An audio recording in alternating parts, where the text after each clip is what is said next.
m'appelle Gisèle et je vais vous raconter l'histoire qui m'a appris que certains miroirs ne montrent pas seulement des reflets, mais des réalités qui ne sont pas les nôtres. Tout a commencé il y a quelques semaines quand j'ai acheté ce vieux miroir dans une brocante. Il était magnifique, avec un cadre en bois sculpté à la main. Mais quelque chose dans ce miroir me dérangeait, sans que je puisse dire quoi. Malgré tout, je l'ai ramené chez moi. Je l'ai installé dans ma chambre, en face de mon lit. Le soir même, alors que je me brossais les cheveux, j'ai remarqué quelque chose d'étrange. Mon reflet n'était pas exactement le même. Mes gestes étaient plus lents, décalés, presque comme s'il s'agissait d'une version légèrement différente de moi.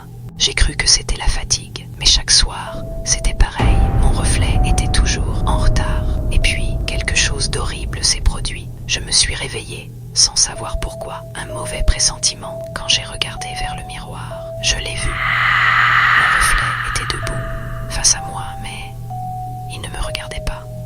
Non, il me souriait.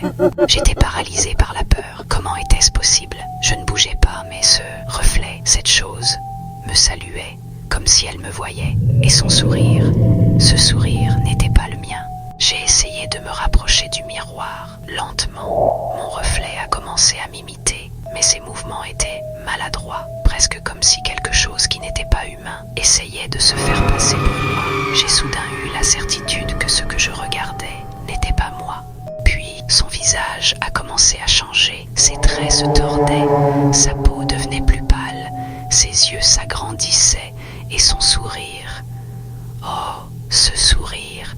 Il s'étirait jusqu'à ce que sa bouche soit bien trop large pour un visage humain. J'ai reculé, terrifié, mais le reflet ne voulait plus rester à l'intérieur. Ses mains ont commencé à presser contre la surface du miroir, comme si elles essayaient de percer à travers. Je pouvais voir le verre se déformer sous la pression de ses doigts. Le miroir se fissurait. Des craquements ont résonné dans toute la pièce, et je savais que si je ne faisais rien, cette chose, cette abomination allait sortir. J'ai couru vers la porte, mais elle était fermée, verrouillée. Je me suis mise à frapper contre la porte, hurlant, priant pour que quelqu'un m'entende. Derrière moi, j'entendais le bruit du verre brisé, et quand je me suis retournée, cette chose sortait du miroir.